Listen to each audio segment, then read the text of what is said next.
queridos irmãos e amigos, aqueles que nos acompanham também à distância, eu gostaria de chamar toda a tua atenção nesta hora para esta passagem da Palavra de Deus. Eu abro em 1 Coríntios, no capítulo de número 10, lerei apenas um versículo, versículo de número 12, estas palavras de Paulo pelo Espírito.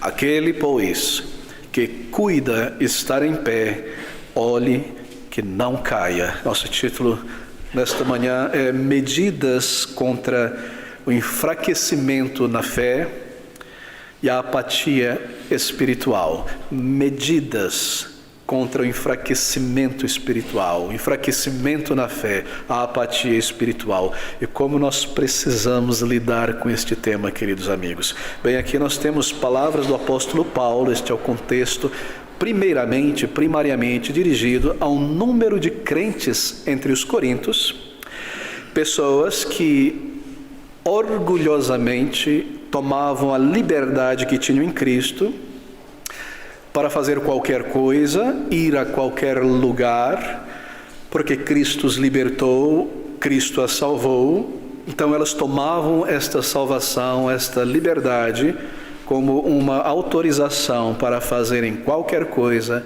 irem a qualquer lugar. Bem, Paulo está aqui nesta exortação do capítulo 10, se referindo implicitamente àqueles que ele menciona no capítulo 8, versículo 10. Ele diz essas palavras: porque se alguém te vir a ti que tens conhecimento, sentado à mesa no templo dos ídolos, não será a consciência do que é fraco induzida a comer das coisas sacrificadas pelos ídolos, aos ídolos? Bem, os templos pagãos na antiguidade grega e romana não eram apenas lugar de adoração à divindade. Muito da vida social da comunidade acontecia ali.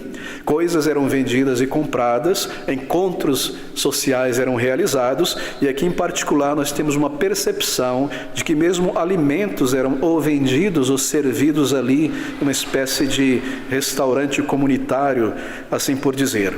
E Paulo adverte estes crentes da seguinte maneira: vocês foram salvos pela graça de Deus, mas esta liberdade que nós recebemos em Cristo do pecado, do domínio do pecado e da condenação, não nos permite, colocando em palavras muito simples, ir a qualquer lugar ou fazer qualquer coisa.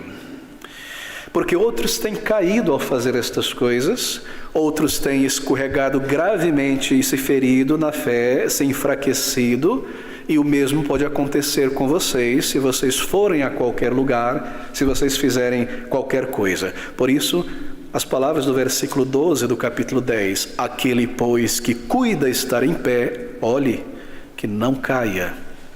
Esta é a palavra de Paulo. É uma advertência, não é verdade? É uma exortação juntamente com uma advertência a não cairmos na fé. Veja, não é cairmos da fé, perder a salvação, porque não há tal coisa na palavra de Deus, a salvação do alto, o selo de Deus na alma do crente, a residência permanente do Espírito Santo. Mas é cair na fé, cair em pecados, isto é, enfraquecer-se espiritualmente, ser prostrado espiritualmente, se desarmar espiritualmente. Isto é o que significa aqui, cair. Assim, meus irmãos, é possível para um crente cair na fé, desarmar-se espiritualmente, enfraquecer-se espiritualmente e não andar, não correr, não servir, mas seguir prostrado por muito tempo às vezes. Bem, Paulo pelo Espírito está dizendo aos coríntios que estas coisas já aconteceram com os israelitas, no passado, aconteceram com eles, e estas coisas que aconteceram com eles foram registradas na palavra de Deus para o nosso ensino. Versículo 11, ora, todas estas coisas lhes sobrevieram como figuras, e estão escritas para aviso nosso, para quem já são chegados os fins dos séculos. Não é que eles esperavam o fim do século imediatamente, mas Paulo quer dizer que com a vinda do Senhor Jesus Cristo, o período final da história foi inaugurado. Estas coisas do período inicial da história foram gravadas aqui como figuras, como ensino, para nós que entramos no período final da história, com a vinda do Senhor Jesus Cristo e o cumprimento de toda a justiça. Agora, eu devo acrescentar aqui, e quanto muito mais para você, para mim, que vivemos não só no final da história, mas no último parágrafo da história. Assim, nós devemos tomar com mais seriedade que aqueles irmãos o que é dito para nós pelo exemplo dos judeus aqui. Esse é o contexto histórico, esse é o contexto espiritual. Nós hoje devemos tomar estas palavras com maior seriedade.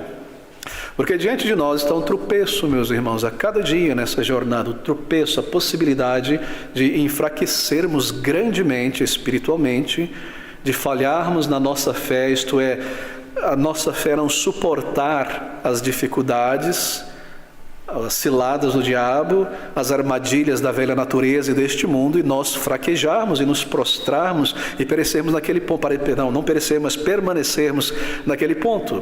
Assim, é uma advertência do Espírito trazida para a Igreja de Cristo ao longo dos séculos e para nós hoje. Bem, eu me volto a estas palavras. Paulo diz que isso foi escrito no versículo 11 para aviso nosso. Você percebe um tom de advertência aqui, né? Vocês estão avisados, Paulo está dizendo. Você pode retroceder na fé, é possível isso. E é mais possível do que parece. Você pode retroceder e a vida de Deus na tua alma pode arrefecer. Isto é possível. E tem sido a experiência de muitos crentes. Oh, e como nós tememos isso. E como nós nos agoniamos dentro de nós quando estas coisas começam a acontecer. Como nós tememos nos tornar mecânicos na vida cristã, entrar em liturgias, assim por dizer, não ler a palavra de Deus pessoalmente, como um crente que lê para si, não orar ao Senhor de uma maneira pessoal, íntima e real. Pastores são os que mais estão sujeitos a essa tentação. Isso tem sido chamado de ministerialismo. A tendência de ler a Bíblia como um pastor e não como um crente para si, ler para os outros. A tendência de orar como um pastor e não como um crente diante de Deus. E cada crente enfrenta isso. A frieza espiritual, entrar em um mecanismo que começa a perder o sentido e a força e o vigor da fé. É possível. E como nós tememos isso. Temer ficar dias ou semanas áridos em nossa alma. Passar dias da semana como se nós estivéssemos apenas neste mundo, para este mundo, e as coisas da eternidade estão ocultas atrás de nuvens frias. Como nós nos agonizamos para que isso não aconteça, e nós desejamos muito estar ativos em nossa alma, em comunhão com Deus, em serviço ao Senhor. Eu espero que esse seja o teu sentimento também. E assim nós temos essas palavras, ora, todas estas coisas lhes sobrevieram como figuras, estão escritas para aviso nosso, para quem já são chegados os fins dos séculos. Aquele, pois, que cuida estar em pé, olhe que não caia. Bem, há outras passagens no Novo Testamento que mostram a causa da queda dos judeus. Paulo irá, neste capítulo ainda 10 de 1 Coríntios, enumerar o número dessas causas. Do versículo 6 ao versículo 11, ele mostra o resultado da queda deles. Coisas terríveis, na verdade, coisas que nos devem fazer pasmar. Mas se você se voltar comigo por um instante, a carta aos Hebreus, você perceberá o mesmo paralelo, o mesmo exemplo dos judeus sendo aplicado àqueles crentes e a nós hoje. Hebreus capítulo 3, abra comigo, no versículo 7 e 8. Ouça essas palavras, como elas reverberam as palavras de Paulo. Hebreus capítulo 3, do versículo 7 em diante. Se ouvirdes hoje, bem, o capítulo anterior ele está falando sobre os judeus, deixe-me trazer o contexto. A negligência daqueles judeus, o erro daqueles judeus e a queda daqueles judeus. Então ele traz a fidelidade de Moisés, a espetacular fidelidade de Moisés à obra que recebeu, e ele traz a perfeita fidelidade do Senhor Jesus Cristo à obra que recebeu. E ele diz, diante de tudo isso, versículo 7, portanto, diante de tudo isso, e diante do problema da queda, da possibilidade de esfriamento, Como diz o Espírito Santo, se ouvirdes hoje a sua voz, não endureçais os vossos corações, como na provação, no dia da tentação no deserto, quando vossos pais me tentaram, me provaram e viram por 40 anos as minhas obras. Por isso me indignei contra esta geração. E disse: estes sempre erram em seu coração e não conhecem os meus caminhos. Assim jurei na minha ira, que não entrarão no meu repouso. Vede, irmãos, veja isso que aconteceu, que nunca haja em qualquer de vós um coração mau e infiel para se apartar do Deus vivo. Antes, ao contrário disso, exortai-vos uns aos outros todos os dias, isto é, para não se apartar do Senhor durante o tempo que se chama hoje, para que nenhum de vós se endureça pelo engano do pecado. Bem, nós iremos continuar nesse texto aqui, porque aqui, e entre outros textos, há um número de precauções, provisões do Espírito, remédios do Espírito contra o arrefecimento espiritual, contra a complacência na alma, aqueles períodos de frieza espiritual, de esterilidade no reino de Deus, de morosidade, de falta de vida, assim por dizer, na alma. E como, mais uma vez, nós devemos estar preocupados e agoniar quando vemos essas coisas, a falta desta vida na alma, de comunhão com o Senhor, de uma fé vibrante. É possível, queridos irmãos, estacionarmos e cairmos e errarmos e falharmos. Bem, eu gostaria de trazer aqui então um número de precauções contra o arrefecimento, retroceder na fé. E se você é um crente zeloso, um crente que teme que isso aconteça com você, bem, tome nota mental, marque isso, guarde e entesoure isso, enfraquecimento na fé. Bem, nesse texto nós temos 8 precauções, e eu haverei de adicionar mais 2 precauções, em outros 2 textos, se o tempo nos permitir. Mas se você marcar e guardar e entesourar esses remédios aqui, eles são o suficiente para nos manter vigorosos, vibrantes, acesos em uma fé verdadeira. Bem, o primeiro deles está aqui no versículo de número 7. Ouça com calma, tendo em vista aquele contexto dos judeus, o exemplo dos judeus, a sua queda e também os remédios que Deus apresenta. Deixa eu só marcar aqui em 1 Coríntios 6:10, o Senhor apresenta, como eu mencionei, a lista das quedas. E aqui em Hebreus 7, de 1 a 3, ou melhor, 3, de 7 a 13, desculpe, ele apresenta o remédio para o enfraquecimento, para o retrocesso espiritual, que aqueles judeus deveriam ter tomado as precauções, estou tropeçando nessa palavra muitas vezes, as precauções necessárias para não cairmos, os parapeitos necessários para não cairmos quando estivermos próximo destas coisas. Bem, volte comigo então ao versículo de número 7. Portanto, como diz o Espírito Santo. Bem, onde é que está o Espírito Santo dizendo essas palavras que se seguem? É uma citação do Salmo 95. No Salmo 95 nós lemos Davi dizendo assim, se você abrir comigo, versículo 7, porque Ele é o nosso Deus e nós povo do seu pasto e ovelhas da sua mão.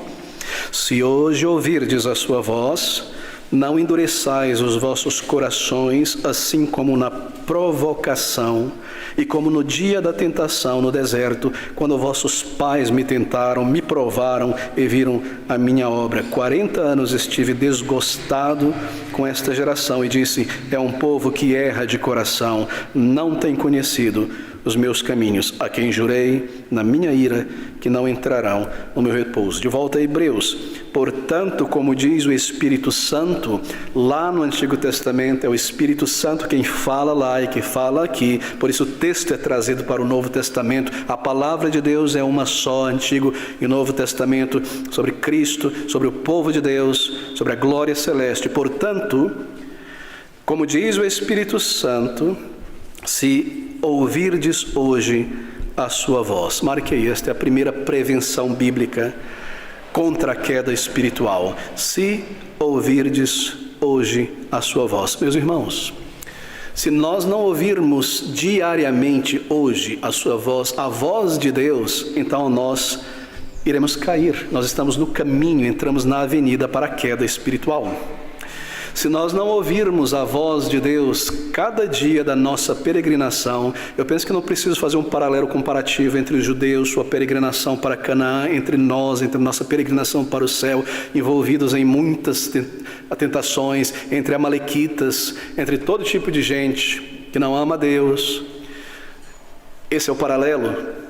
Portanto, a preocupação é, se ouvirdes hoje a sua voz, se nós não ouvirmos diariamente a voz de Deus, a cada dia, nós entramos no caminho para a queda. Ouvir a voz de Deus não é meramente ler a palavra de Deus todo dia, mas nós ouvimos a voz de Deus quando nós somos, ao ler ou ao ouvi-la, quando nós somos desafiados pela palavra de Deus. O Senhor está falando comigo, o Senhor está me desafiando aqui. É um dever que eu não estou cumprindo. É algo que eu devo fazer. É uma atitude errada. Ouvir a voz de Deus é ser desafiado pela palavra de Deus, quando ela fala à minha alma da parte de Deus. Ouvir a voz de Deus é também ser movido, tocado pela palavra de Deus. Por isso nós lemos essas palavras: se ouvirdes hoje a sua voz, não endureçais os vossos corações. Ouvir a voz de Deus ao ler a palavra de Deus, ao ouvir a palavra de Deus, é ser movido, tocado pela palavra de Deus. Nós ouvimos a voz de Deus quando nós estamos abertos à palavra de Deus, abertos a ser guiados por ela, abertos a sermos corrigidos por ela. Eu tenho absoluta certeza, porque essa é a esperança de todo crente verdadeiro, que continuadamente nós somos tocados pela palavra de Deus, movidos e desafiados ao dever ou ao amor a Deus, ou à perseverança de muitas maneiras. A palavra de Deus, que é viva e eficaz, por ela Deus fala. Mas o desafio para nós é este: se hoje ouvirdes a sua voz. Nós somos guiados pelo Espírito assim. Quando o Espírito de Deus move a nossa consciência, toca em nossa consciência e nós damos meia volta do pecado, quando nós somos tomados por um senso de um dever e de obediência a isso que nós acabamos de aprender, nós então ouvimos positivamente, no sentido de responder à palavra de Deus. Assim, ouvir significa isto: não só ouvir o som, não só ouvir a doutrina, não só aprender algo que eu não sabia, mas ouvir no sentido de ser receptivo. Você entende o que eu quero dizer? Você está falando com alguém, talvez o seu filho, a sua filha, e a criança diz: mãe, estou ouvindo, estou escutando, mas não está ouvindo, porque ainda não fez, tem que fazer. Assim, ouvir a palavra de Deus, nós a ouvimos mais do que escutamos, quando nós somos desafiados por ela, quando o Espírito pela palavra move o nosso coração para darmos meia volta do pecado, e nós fazemos isso, quando nós somos tomados por um senso de obediência. Eu devo obedecer a palavra de Deus nisso, eu devo mudar isto em mim, eu devo melhorar para agradar a Deus. Quando eu sou tomado por isso, então eu estou ouvindo de fato, respondendo a palavra de Deus. Assim, nós ouvimos a palavra de Deus quando ela nos desafia. Meu querido irmão, você está acostumado a ouvir a voz de Deus? A ser desafiado, isto é, quando você ouve a palavra de Deus? Se hoje ouvirdes a sua voz. O grande mal daquela nação foi que eles escutaram, mas eles não ouviram. Os seus corações não foram movidos, eles não permitiram. Eles não se deixaram ser desafiados pela palavra de Deus. E como isso acontece? Acontece assim: eu ouço, eu entendo, eu ouço a voz do Senhor através de um desafio, Ele me toca, compunge a respeito da verdade, e então eu manobro isso de tal maneira que eu abafo isso, e eu volto e sigo em frente exatamente como eu estava. Nada mudou neste encontro, eu continuo do mesmo jeito. É assim quando eu não estou ouvindo a palavra de Deus. Bem, há uma tentação à frieza dentro de nós, há alguma tentação à complacência, a não servir, não orar, não ler a palavra, não evangelizar, não mudar certas tendências erradas dentro de nós. Nossas mentes às vezes são distraídas, atraídas por muitas coisas dessa vida. De repente você se pega com um projeto, está fazendo alguma coisa, dias se passam e você tem negligenciado a palavra de Deus, a comunhão dos santos, o serviço, o andar com Deus, e de repente você não percebe isso, mas você esfriou, sua fé minguou e você está no caminho para uma queda espiritual. O remédio para tudo isso é este: se ouvirdes hoje a sua voz. Ouvir a Deus, queridos amigos, é como o verdadeiro cristianismo. É algo, a obediência a Cristo, é algo que nós escolhemos fazer. Nós abrimos o nosso coração à palavra de Deus quando lemos e ouvimos. Para sermos movidos, para sermos afetados, nós nos dispomos de maneira sensível e responsiva aos desafios da palavra de Deus. Então nós oramos para receber de Deus vida na alma, para nos submeter à vontade do Senhor. E assim nós nos humildecemos e nós rogamos a Deus por proteção contra a frieza espiritual. Você sente a tua necessidade de ouvir a voz de Deus diariamente. Então é algo que você escolhe, que você se determina a fazer. E esta é a primeira prevenção contra a queda espiritual. Agora, entenda que queda espiritual não significa um pecado grave ou ter apostatado completamente da fé. Nós podemos estar prontos, louvando a Deus, na igreja, mas dormindo no uniforme. Isso é uma queda espiritual. E não há dentro de nós aquela comunhão, aquele calor na alma, aquela fé sincera, vibrante. Essa é uma queda espiritual. E se nós somos crentes que têm experimentado comunhão com Deus vivo, como nós devemos agonizar quando nós vemos essas coisas em nós? Ler a Bíblia só por ler a Bíblia como um cristão e não de maneira pessoal para mim. Orar como ora um cristão antes das refeições, muito importante, isso e aquilo, mas não orar como eu diante do Senhor, adorando, confessando, servindo. Isso aí é uma queda espiritual. Isso é um arrefecimento espiritual. Meus amigos, meus irmãos, se você ama Deus e você ama, para mim pessoalmente, os piores momentos da vida cristã são esses desertos espirituais. Os períodos mais áridos da alma. Sem aquela comunhão preciosa com Deus. Sentir-se árido na fé, sentir-se mecânico na fé. É triste, não é? Mas aqui está o remédio. Ouça a voz de Deus todos os dias. Permita-se ser desafiado quando ouvir a palavra e ela te desafiar. E a palavra te mover, e te mover a respeito de Cristo, e você perceber algo do seu amor, da sua glória. Então você aquece o teu coração com gratidão, com louvor. Deixa a palavra te desafiar, meu querido irmão. Essa é a primeira prevenção contra o esfriamento espiritual. E eu passo para a segunda prevenção. A segunda prevenção é essa. Ela é muito sutil. Não reduza a vontade de Deus para se encaixar na tua vontade. O texto diz, no versículo seguinte: não endureçais os vossos corações, como na provocação no dia da tentação no deserto. Bem, provocação e tentação não se refere a pecados em que eles foram tentados, não. Mas é provocação contra Deus, tentação contra Deus, provocar a Deus, tentá-lo. Como eu posso explicar isso? Lecionando no passado, fui professor, você sabe, aqui e em outro país. Quando você entra na sala de aula pela primeira vez, ou você é um professor substituto por algum tempo, você encontra um grupo de crianças ou adolescentes ali, e muitas vezes podem estar bastante hostil a esse novo professor. E a tendência natural dessas crianças, pré-adolescentes e adolescentes, é testar o professor.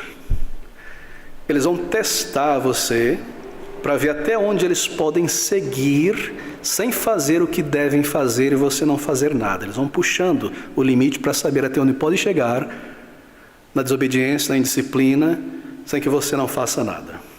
Crianças se comportam assim quando elas são pequeninas, ali entre os 2, 3, 4 anos de idade. Elas vão forçando para ver até onde pode chegar. Eu me recordo de uma história hilária que uma tia minha contou sobre o meu irmão mais novo, muitos anos atrás. Minha mãe estava na cozinha ocupada preparando uma refeição para os visitantes, e meu irmão mais novo estava ali, igual uma abelha, atrapalhando, e vinha junto. Minha mãe, irritada, ele estava na sala agora, e falou: se você pôr um dedo dentro dessa linha, eu te pego. E ela voltou ali a trabalhar, minha tia estava sentada, e ele pequenininho, 3 anos de idade, 4 anos, veio na linha, olhou para ela e fez assim, pôs o dedinho lá, só de provocação, para ver se ia acontecer alguma coisa naquele pouquinho. Um dedinho leva um pezinho leva 2 pernas. E é isso que os israelitas fizeram. Como assim? Eles tentaram ir até onde podiam, em sua desobediência, fazer as coisas da maneira deles, sem que Deus os punisse. Eles foram tentando os limites da santidade de Deus e da paciência. Nós lemos que eles cobiçaram pela comida do Egito, o vinho, a carne do Egito, as danças do Egito. Nós vimos que eles murmuraram contra a jornada, murmuraram, que eles reclamaram contra Moisés, que eles reclamaram contra o pão que Deus enviou, o maná, esse pão vil que a nossa alma tanto detesta, constantemente testando a Deus, empurrando a margem da liberdade carnal, em vez de aceitar as provisões de Deus, a sua condução em suas vidas. E essa conduta é chamada aqui de provocação, como na provocação no dia da tentação no deserto. Bem, nós vemos isso acontecer no nosso coração. Nós vemos isso acontecer no nosso coração quando nós estamos tão preocupados, tão distraídos, tão ocupados, e nós nos perguntamos: até que ponto eu posso e consigo reduzir a minha oração, a minha meditação na palavra de Deus e meu dever, sem que Deus me puna? Até que ponto eu consigo faltar às reuniões de oração? Ou mesmo quantos domingos eu consigo faltar sem que Deus perceba e me discipline, ou alguma coisa aconteça comigo? Nós estamos empurrando a margem, de maneira consciente, proposital, testando a Deus. Até que ponto nós podemos, a quantas horas a mais eu posso gastar na frente da televisão, quantos seriados a mais eu posso ver, e o tempo está passando, a semana está passando, quanto mais tempo na internet eu posso gastar, quanto mais, até que ponto eu posso ousar em meu vestimento, até que ponto eu posso ser sensual, um decotezinho, talvez uma calça mais apertada, não está chegando lá, até que ponto eu consigo empurrar a margem da sensualidade no vestir, ou avançar para dentro das coisas do mundo, até que ponto eu posso beber deste mundo, isso eu posso fazer, até que lugar eu consigo chegar em meu comportamento, sem que Deus me discipline, sem que Deus me corrija, sem que eu perca bênçãos espirituais. Você percebe? Esse é o grande mal. Os israelitas fizeram isso. E nós fazemos isso continuamente. Meu amigo, meu irmão, deixe-me falar com sinceridade. Estou sempre falando com sinceridade. Mas como um crente, como uma pessoa como você, normal.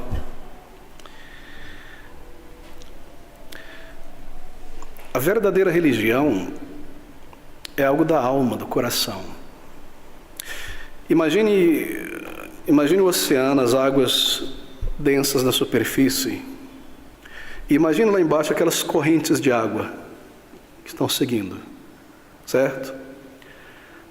Deus habita conosco aqui. A verdadeira religião é aqui, nessas correntes. É no coração, é no íntimo do pensamento. Assim, o que Deus lê, o que Ele ouve, o que Ele recebe, o que Ele entende, é aquilo que nós planejamos sutilmente, porque isso é o coração, isto é a essência, isto é a alma. Ou ali há pureza, ali há verdade, ali há submissão, ou não há. Nas águas superficiais, densas do dia a dia, disso e daquilo, é apenas um reflexo, e muitas vezes uma capa para encobrir o verdadeiro estado da alma, a verdadeira adoração, a verdadeira obediência, a verdadeira submissão. Eu tenho insistido em enfatizar que o verdadeiro cristianismo é um coração transformado, o verdadeiro andar com Deus é algo do íntimo, sincero, contínuo, real, profundo, ali dentro. Isso acontece em nossos corações, E nós começamos a testar a Deus, ainda que não por palavras, porque a mente e a alma se comportam assim, sem palavras, mas por sensações, quase com palavras. Não vou para a igreja hoje não. Rapidinho, alguma ideia que possa justificar. Será que Deus aceita a minha justificativa? Nós vamos empurrando a margem, e tentando a Deus, e testando a Deus. Ou Ele nos desafia na sua palavra, e nós aprendemos algo que devemos abraçar. Ou Ele põe luz sobre alguma característica do nosso comportamento que precisa mudar, e nós vamos colocando de lado, por uma autojustificação, uma autoindulgência, de que eu sou assim, eu tenho prazer nisso, e nós vamos empurrando a margem, empurrando. Isso é chamado na Bíblia, marque você, tentar a Deus, provocar a Deus. Quanto mais nós podemos entrar neste mundo, quanto menos cristão eu posso ser. Você vê isso no meio evangélico, não é? Hoje em dia a tentação é essa, provocar a Deus. Quanto menos eu posso adorar a Deus, quanto menos de culto e serviço eu posso colocar no domingo e Deus continuar abençoando e o povo continuar vindo na igreja. Quanto mais do mundo eu posso colocar na adoração, sem comprometer completamente a minha identidade batista ou tradicional. Essa é uma tentação contínua para pastores. E é uma tentação contínua para crentes, dar-se liberdade, porque tenho a liberdade em Deus, salvo, sou protegido, eu creio na preservação e perseverança dos santos. A tentar a Deus, tentar o Senhor é terrível. Acaso nós, por exemplo, endurecemos o nosso coração diante de um dever, e vamos endurecendo todas as vezes que nós ouvimos a voz de Deus, e vamos endurecendo até que não é mais um dever para nós. Nós sentimos que não é mais um dever, é uma opção apenas. É muito triste. Nós estamos tentando a Deus para ver até onde Ele continuará nos abençoando. Eu vou empurrando as margens, tentando a Deus, e aí eu vou orar, pedir bênçãos, condução divina, e eu estou ali meio espertamente conectando isso com a minha desobediência, para saber se Deus vai me abençoar. Se Ele me abençoar, então foi tudo bem aquela negligência, foi tudo bem aquela margem que eu forcei, foi tudo bem andar no mundo daquela maneira. Ele continua me abençoando. Opa, então eu posso diminuir o padrão. Você percebe como a carne opera? Essa é a psicologia da alma, essa é a velha natureza. E a verdadeira religião, a verdadeira adoração, o verdadeiro amor por Deus está ali nessas águas mais profundas da alma. O tempo todo nós vemos Davi, um homem segundo o coração de Deus, agir, falar desta maneira no íntimo, no meu coração, no meu ser, lá dentro de mim. Eu guardo a tua lei, eu preservo a tua lei, eu amo a tua lei. Você é desafiado pela palavra de Deus, mas aqui está o remédio, queridos amigos. Agir assim nos leva a um esfriamento espiritual terrível, terrível, e a grandes quedas. Nós estamos tentando a Deus. Um outro exemplo, há crentes que deixam de lado o dever da gentileza entre os irmãos, da afeição, ter afeição por um irmão, de ser educado, de ser gentil, de ser manso. Há pessoas que dão desconto a isso como nada. Essa é a minha característica, eu sou assim. Me recordo de uma pessoa em outra cidade, um crente, dizendo, eu sou grilado, eu sou sanguíneo. Mas como é que você pode justificar um comportamento desse baseado na velha natureza? Porque isso é uma característica da velha natureza. Você está em Cristo ou você é uma nova criatura? Há crentes que deixam de lado o dever da gentileza entre os irmãos.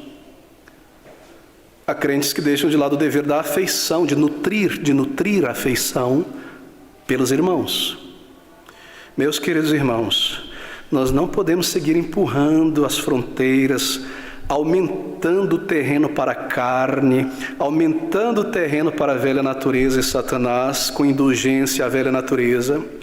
Nós não podemos seguir reduzindo os padrões de Deus de dever, de santidade, para encaixar ali o que nós queremos. Esta é uma avenida aberta, asfaltada e iluminada para o retrocesso, para a queda espiritual, para o esfriamento espiritual. Deixe-me lhe dizer isso. Uma vez que você se encontra frio assim, é muito triste. Primeiro que você não percebe imediatamente que isso está acontecendo. Você acha, na verdade, você pode mesmo achar que você está forte na fé, que você está vivo na fé. E aqui está o engano. A avenida aberta para o retrocesso. Bem, a precaução, então, está no versículo de número 2. Como na provocação no dia da tentação no deserto, onde no deserto vossos pais me tentaram, me provaram, me testaram o limite, a paciência, e viram por 40 anos as minhas obras. Mas deixa-me mencionar uma terceira precaução.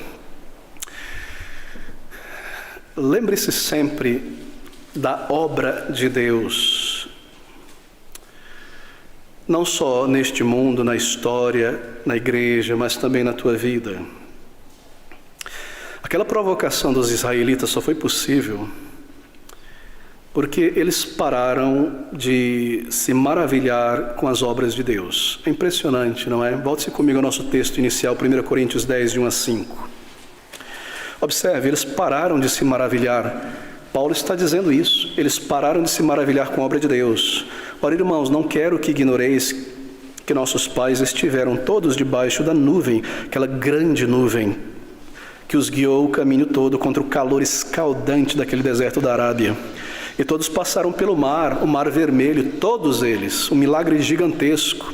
E todos foram batizados em Moisés, na nuvem e no mar, isto é, eles estavam juntos com Moisés, guiados por Moisés, no mesmo propósito, esta ideia. E todos foram batizados, e todos comeram de uma mesma comida espiritual.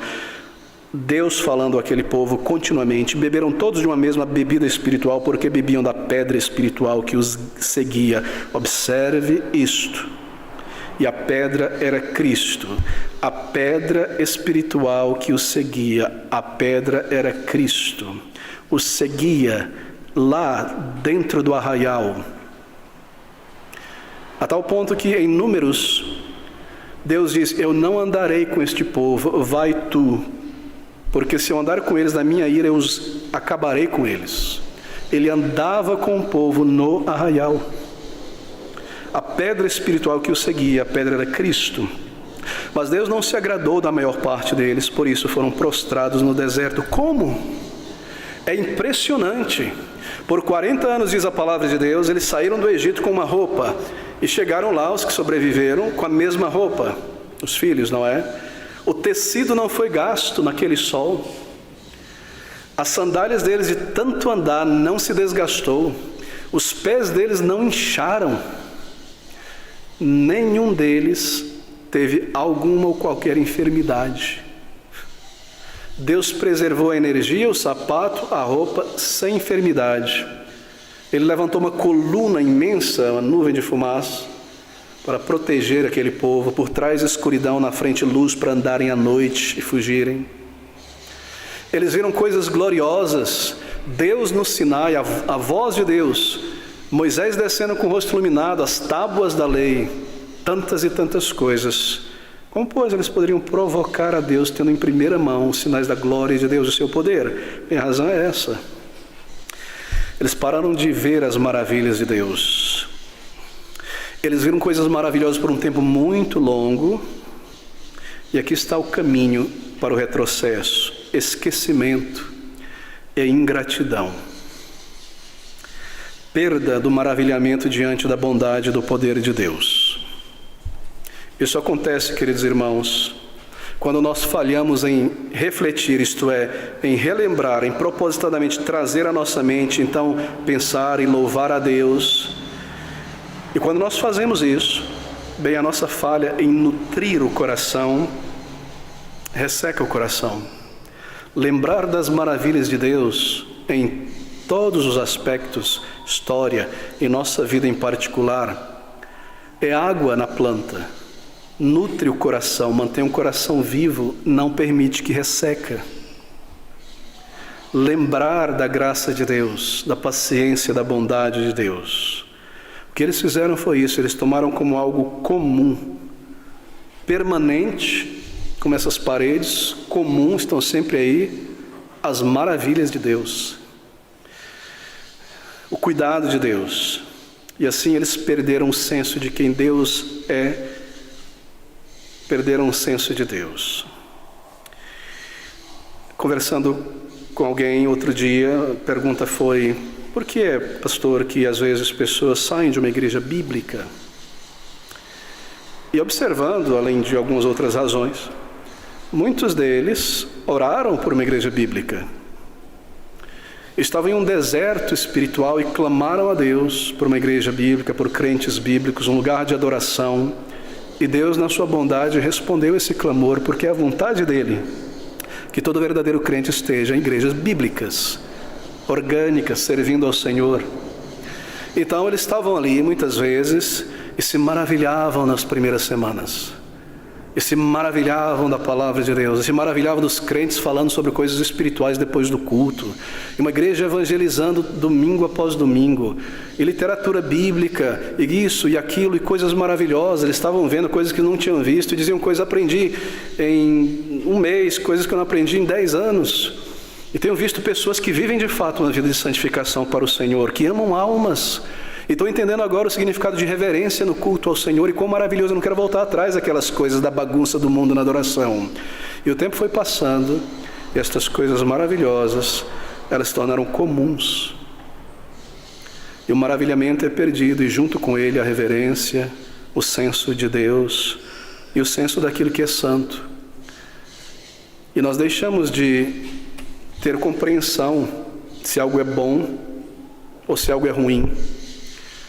Quando você compra um tecido, por exemplo, não sei, e você o sente, isso aqui realmente é autêntico, isso é bom, olha quantos fios, etc. Ou algo, isso aqui é uma cópia fajuta.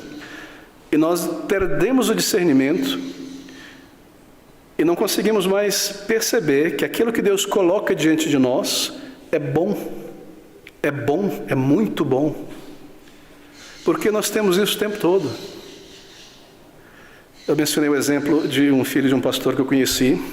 E o pastor deu esse exemplo que o dia o filho chegou na cozinha, a mãe estava cozinhando, chegou da escola no almoço, olhou na panela e falou: contrafilé de novo? Contrafilé de novo? Vocês não entenderam, né? Contrafilé é a carne mais cara, mais específica. Tinha comido tanto contrafilé todo dia, maravilhoso, que de novo contrafilé. Eu ouço a palavra todo domingo, eu sou edificado, eu converso com irmãos sérios, a minha alma é edificada. Eu adoro ao Senhor com hinos bíblicos, a minha alma é edificada. Eu saio daqui como Moisés, com o rosto radiando, o coração radiando. E isso se torna comum aos poucos. Uma familiaridade errada com as coisas de Deus. Eu já não discerno mais que o que Deus coloca diante de mim é algo bom. Eu começo então a buscar migalhas por aí. E achar que qualquer lugar é como qualquer outro lugar. Eu não me lembro da obra de Deus. Eu me recordo que Ele me dá. Eu me recordo das suas bênçãos no passado. Como Ele me salvou, como Ele me preservou. Então eu entro nesse caminho, para o retrocesso. O esquecimento leva à ingratidão. A perda do maravilhamento diante da bondade de Deus. Como foi? Deus me guardou naquele dia. Ou quando eu fui evangelizar, eu tinha tanto temor, Ele me deu as palavras, a tranquilidade, os argumentos, isso veio dEle. Eu me esqueci disso. E eu fui guardado de uma disciplina séria da mão de Deus, nos meus erros ali, acolá, etc. E Deus teve bondade, ou isso, ou aquilo, ou respostas à oração. Talvez essa semana passada, Deus respondeu uma oração e fez algo maravilhoso em tua vida, ou proveu algo e você já se esqueceu. Essa é a nossa tendência, meus irmãos, mas esse é um caminho certo para o esfriamento espiritual. Falhar em refletir, em lembrar, em louvar a Deus, é falhar em nutrir o coração, regar o coração. Isso causa ressecamento espiritual. Tomar como algo comum as grandes bênçãos de Deus e não perceber mais no paladar espiritual se isso é bom, se isso não é bom, se é tudo comum, se é a mesma coisa. E não fazer separação entre o santo e o profano, entre o bíblico e o não bíblico, entre o bíblico e o humano. Não conseguir mais entre o que a palavra de Deus diz e a opinião de alguém. E assim nós estamos no caminho para a queda, para o esfriamento. Assim, essa é a precaução, a terceira medida. Não perca o senso de quem Deus é. Recorde a si mesmo as obras de Deus na tua vida no passado, respostas de oração. Se possível, e é possível, anote estas coisas. Você se surpreenderá de uma maneira tão interessante e maravilhosa, quando depois de alguns anos você pegar aquelas anotações. E talvez você perceba que a situação que você está passando agora, você já passou por ela e talvez pior, e Deus te livrou, te ajudou, te guiou assim, assim, assim, e você esqueceu e agora eu estou desmoronando. Traga à mente isso. Recorde as maravilhas de Deus, não perca o senso de que Ele é Deus. Ele é Senhor, Ele é Deus. Um crente esquecido que não lembra a si mesmo, ele está no perigo de tornar-se um crente sem fé e um crente fraco através do oceano da vida. Mas deixe-me dar uma quarta precaução, quinta. Não deixe de governar, de tomar as rédeas. Não deixe de governar a vida dos pensamentos, a vida da imaginação. Isso é muito importante. O versículo 10 diz assim, estou de volta a Hebreus capítulo 3. Por isso, me indignei contra esta geração e disse, estes sempre erram em seu coração. O coração aqui é a alma, é o íntimo, o âmago do ser. Pensamento, a vida do pensamento e das afeições.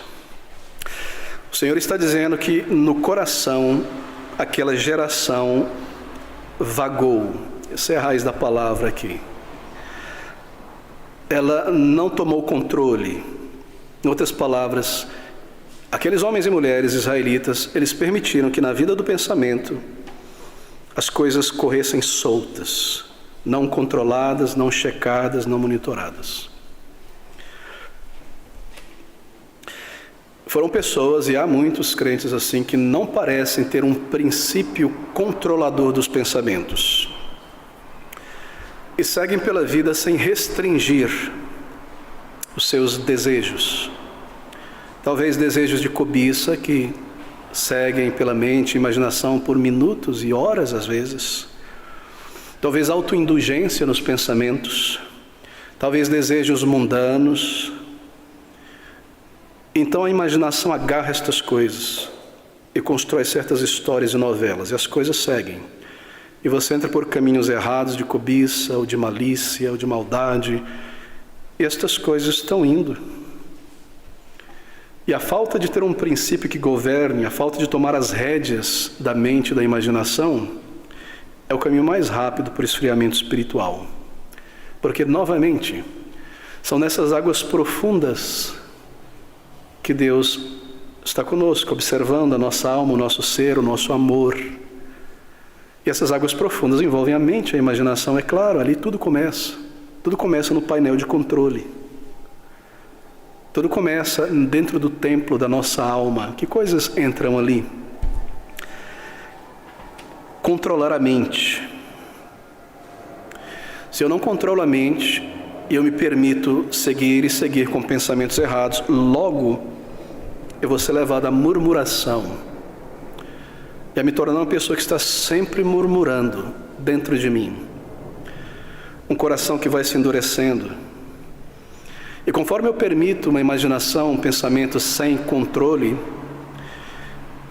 isto vai formando certos hábitos em meu caráter, em minha atitude, que se tornam difíceis de vencer, porque eles foram formados dentro de mim aos poucos.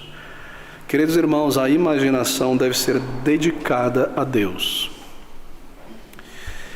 Você deve monitorar com oração, com preocupação a vida dos pensamentos. Eu poderia me delongar muito aqui, porque esse é um tema tão importante. Você se pega sonhando acordado,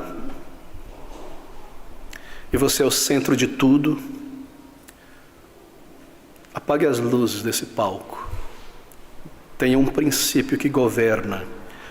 Põe este princípio. É necessário que Cristo cresça. É necessário que esta velha pessoa, este velho homem, esta velha mulher diminua. Eu não vou colocar no palco, no pedestal. Domine o pensamento. Você se pega com autocomiseração, porque eu e essa vida, isso e aquilo. Esse é um veneno terrível para a alma, porque é alimentado pelo orgulho. Domine isso, cesse isso. Oh, queridos amigos, isso é tão perigoso, tão terrível, que nos enfraquece grandemente. Há alguma amargura contra alguma pessoa, você alimenta isso no pensamento, quando está deitado no sofá, na cama, lavando uma louça, andando. Domine isso, governe o pensamento. As sugestões, a carnalidade, a sensualidade entrando, domine isso. Há pensamentos de autoindulgência, eu vou me permitir, eu vou me dar desconto, domine isso. Tem um princípio que governa a mente. Princípios da palavra de Deus, controle a mente. Não permita que ela age solto e siga solto, como se você fosse duas pessoas. Aqui sou eu e aqui está um outro eu. Aqui sou eu que as pessoas veem tão diferente do que eu sou aqui. Seja uma pessoa só. Domine estes pensamentos. O verdadeiro caráter é formado na mente, na alma. A fé, a firmeza, a alegria também espiritual. Há pessimismo o tempo todo com o cenário do mundo. Domine isso. O nosso Redentor vive. Ele reina. Controle a vida dos pensamentos. Não seja o herói ali no futebol, no atletismo, nas Olimpíadas. Não se veja o tempo todo se exaltando. Não pense, não grafite, não ilameie a imagem de um irmão no seu pensamento, porque isso lhe levará à maledicência. Não permite que as coisas boas e verdadeiras e as bênçãos de Deus sejam reduzidas a pequenas coisas, porque essa é a vontade de Satanás, seu objetivo. Mantenha a grandeza do reino de Deus, das coisas de Deus. Uma mente sã é a exortação de Paulo a Timóteo. Uma mente sã. Assim, essa é mais uma precaução contra a queda espiritual, contra o esfriamento na fé. Deixe-me dar mais uma. Está ainda no versículo 10. Por isso me indignei contra esta geração e disse: estes sempre erram em seu coração e não conheceram os meus caminhos. Como assim não conheceram os meus caminhos? Bem, a ideia aqui é esta. Aqueles israelitas que conviveram ali com o Senhor e as coisas do alto por 40 anos, eles não conheceram o caminho de Deus, isto é, eles não conheceram, não aprenderam, não conseguiram observar as maneiras peculiares, distintivas do agir de Deus. Deixa-me colocar nesse sentido. Deus se revela como uma pessoa, no sentido de pessoalidade. E todos nós temos nossas maneiras, não é? Que caracterizam nossa personalidade, nossa pessoa. E Deus estava lidando com eles continuamente, mas eles falharam em perceber a maneira distintiva, pessoal, do Senhor agir com eles. As grandes promessas que Ele dava àqueles que eram fiéis, a grande bondade de Deus em guiá-los, a inflexibilidade da justiça de Deus contra o pecador, mesmo contra o israelita malfeitor. Essas coisas iam acontecendo, eles deviam ter aprendido a personalidade de Deus. Eles deveriam ter aprendido os caminhos, a maneira de Deus lidar. E dizer para si mesmo: meu Deus é assim, eu não vou dar esse passo em direção ao erro. Meu Deus é assim, eu não vou me entregar a uma preocupação demasiada, eu conheço. Paulo diz: eu sei em quem tenho crido, eu conheço os caminhos do meu Deus. Por todos esses anos eu vi como Ele me disciplinou, me ajudou, os limites. Às vezes eu pedi que Ele tirasse um espinho na carne, não tirou, Ele me ensinou. Um outro apareceu, nem mesmo vou pedir, porque eu já sei que eu vou crescer muito com isso. Eu aprendi o caminho do Senhor. Eu aprendi que quando eu ando com a Cristo em pé, Ele faz com que eu tropece. Será que eu tenho aprendido os caminhos do Senhor? A maneira do Senhor? Nós já deveríamos ter aprendido isso e ter, não me entenda errado, uma imagem da pessoa de Deus. Vai ser sempre limitada, não imagem visual, mas da maneira como Deus age e lida conosco, pessoalmente. Nós aprendemos isso observando a história da igreja, e nós aprendemos isso em nossa própria convivência, no nosso próprio andar com Deus. Será que nós não aprendemos ainda que Deus, sim, vai sempre resistir o orgulhoso? Quantas vezes você já foi resistido, eu já fui resistido? Então eu já devo aprender o caminho de Deus. Se eu me enveredar por esse caminho interno ou externo, Ele vai me resistir. Essa é a maneira como o Senhor age.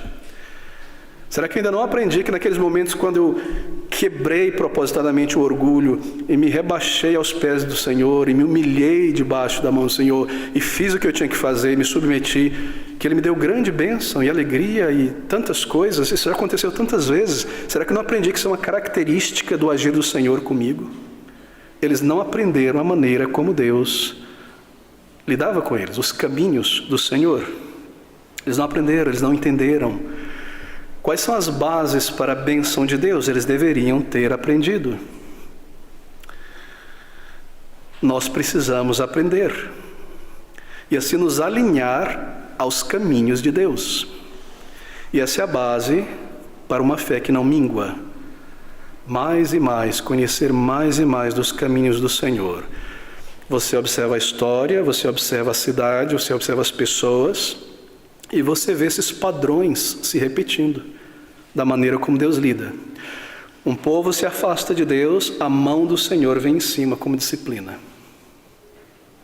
Pessoas começam a perseguir e atacar crentes em Jesus, a mão do Senhor vem em cima.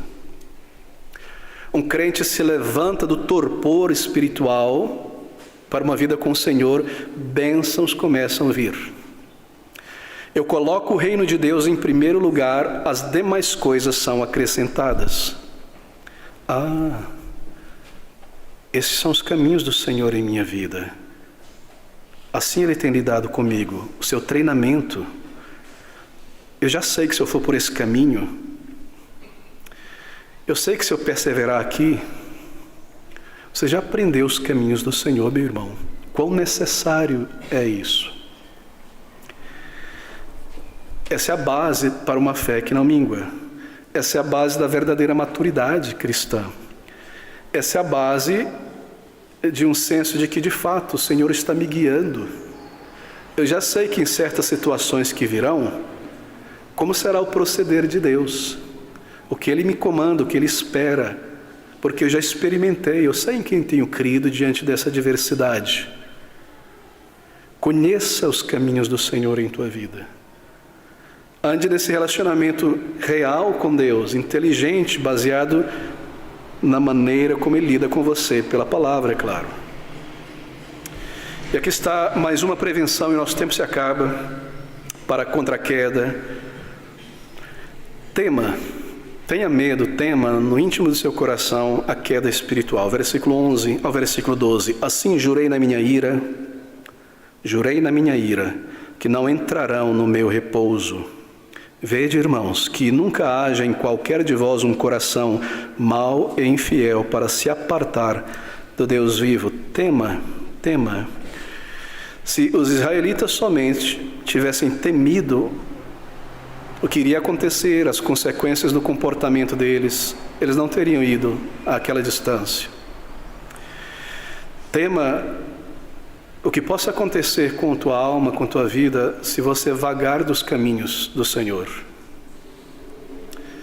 Tema o que possa vir a acontecer em tua vida e na vida de outros, se você permitir que a sua mente seja absorvida por este mundo, somente as coisas deste mundo somente. Tema o que possa vir a acontecer com você quando você começa a dar nenhuma ou pouquíssima atenção à oração, à palavra de Deus e ao culto congregacional. Tema o que possa vir a acontecer. Deus se afastará de mim. Pode isso? Sim. Eu já aprendi em Colossenses, capítulo 3, que o Senhor não faz acepção de pessoas. E Ele vai me disciplinar. E se eu peco e se eu persisto, Ele vai me corrigir. Ele não faz acepção de pessoas. Não existe blindagem contra a disciplina do Senhor. Assim, tema no coração, tema muito.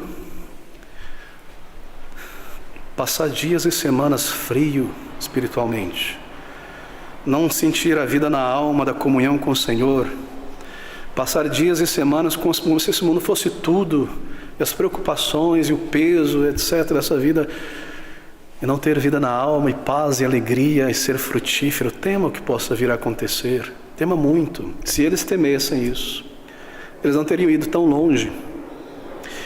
Por isso, jurei na minha ira que não entrarão no meu repouso. Vede, irmãos, vede, atente para o exemplo dos israelitas. É muito boa coisa temer perder a instrumentalidade, como consequência do esfriamento espiritual. Às vezes, crentes no Senhor Jesus Cristo olham para todos os deveres da vida cristã do seu ponto de vista e não do ponto de vista de Deus. Às vezes, crentes reais, salvos do Senhor Jesus Cristo, olham para o dever a partir do ponto de vista do seu bem-estar ou comodidade e não a partir de vista do ponto de Deus sobre o dever, do ponto de vista da dívida que nós temos, do nosso dever, do nosso amor. Guarde isso em mente, nós temos sempre esta tendência. Mas tema perder a instrumentalidade, ser estéril no reino de Deus, outras consequências tristes. É muito ruim quando nós ouvimos, somos desafiados, tocados, mas nós olhamos o dever que está claro diante de nós, do nosso ponto de vista, ou do ponto de vista da nossa comodidade, do nosso bem-estar, mais do que do ponto de vista de Deus. Nosso dever, nosso amor por Ele, somos servos de Cristo. E continuar fazendo isso é um caminho reto para o esfriamento espiritual.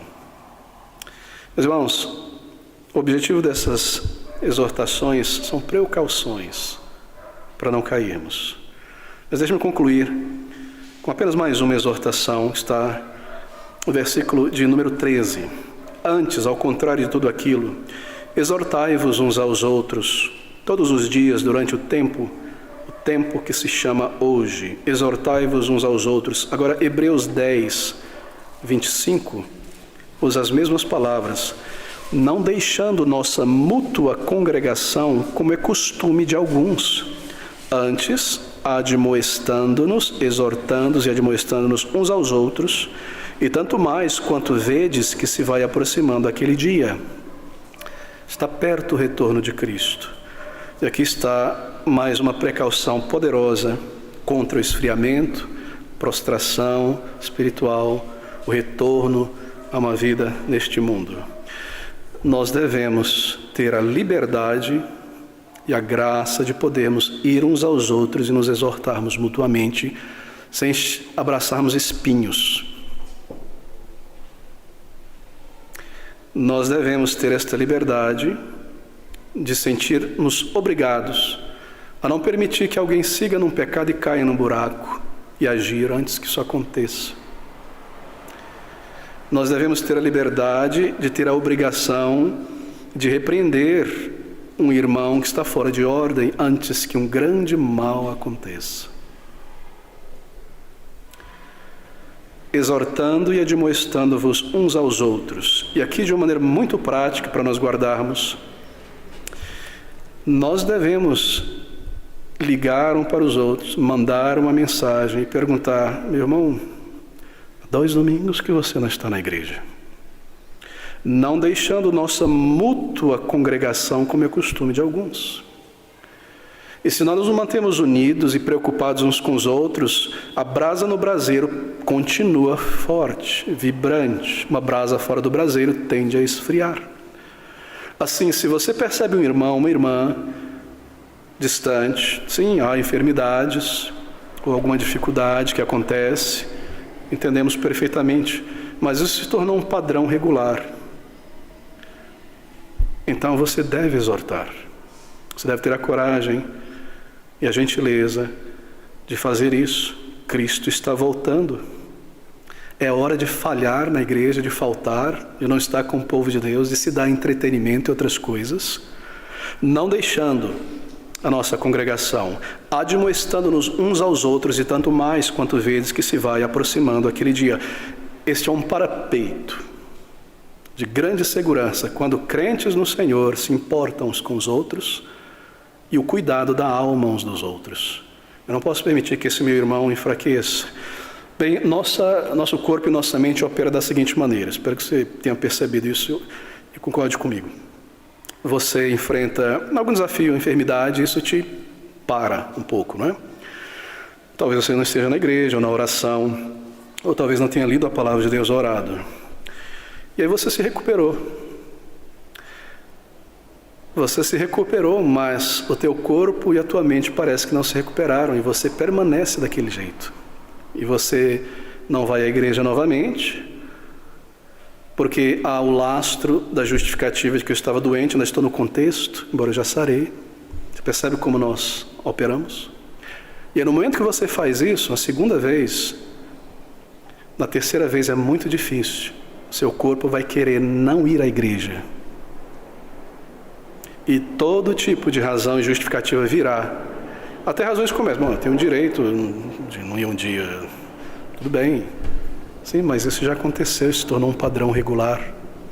Assim, nós devemos estar vigilantes pelo bem uns dos outros. E devemos nos exortar, não é apenas saber como é que está, mas também animar e exortar com toda a gentileza. E não perder de vista alguém que está esfriando. Alguém que não tem vindo aos cultos. Isso lhe importa? Ou na sua mente, bem, isso é um dever apenas do pastor buscar as ovelhas? Não. Admoestando-nos uns aos outros, exortando-nos uns aos outros. É seu dever. Proteja esse irmão, essa irmã. E você é protegido também. Permita-se ser protegido dessa maneira. Permita-se ser admoestado. Não seja espinhento. Permita que as pessoas tenham interesse pelo teu estado, pela tua alma, pela tua condição, como algo de amor, algo de Deus. Isso é proteção sobre a nossa fé. Às vezes, em alguma dificuldade, em alguma tentação, alguma fraqueza, permita-se chegar a um irmão e falar: meu irmão, me ajuda. Me monitora, porque eu estou fraquejando o tempo todo. Fica monitorando. Se o irmão me vê esfriando, ou isso, aquilo, me chama. E se eu continuar, me puxa pela orelha. Eu lembro da história de um famoso escritor inglês que era muito noturno e pouco diurno, e dormia muito, e por alguma razão não conseguia se levantar cedo. Um torpor na alma, acho que muita melatonina ali segurando. Ele tinha um servo, isso no século XIX. Ele disse: eu vou te dar uma moeda de prata todas as vezes que você me tirar da cama. E na primeira tentativa, o servo foi recebido ao acordar o homem com xingamento, com blasfêmia, com todo tipo de coisa, por ter acordado ele, e voltou dali tonto. E na segunda vez a mesma coisa. E esse homem famoso, que se tornou depois, falou: rapaz, por servo, você não está fazendo o teu trabalho. Sim, você está lidando com um boi que tem que ser domado, você não está fazendo o teu trabalho. E ele renovou a força: vou te dar uma moeda de prata. Valia muito. E na manhã seguinte, ele perdia muito tempo do dia, porque se você vai dormindo, o dia já acaba e você não faz nada. Ele estava muito preocupado com isso, ele era um escritor.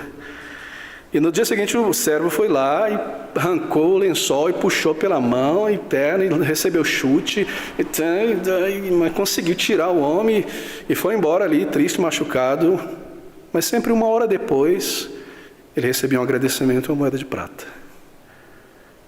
E isso foi aumentando, até que ele conseguiu produzir muita coisa. E ele agradece o servo dele como responsável por metade das obras que ele escreveu. Ele não teria escrito se o servo não tivesse feito isso.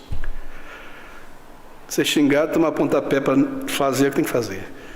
Meu irmão, nós devemos ter a liberdade de exortarmos uns aos outros e de persistirmos quando nós vemos que alguém está indo no erro.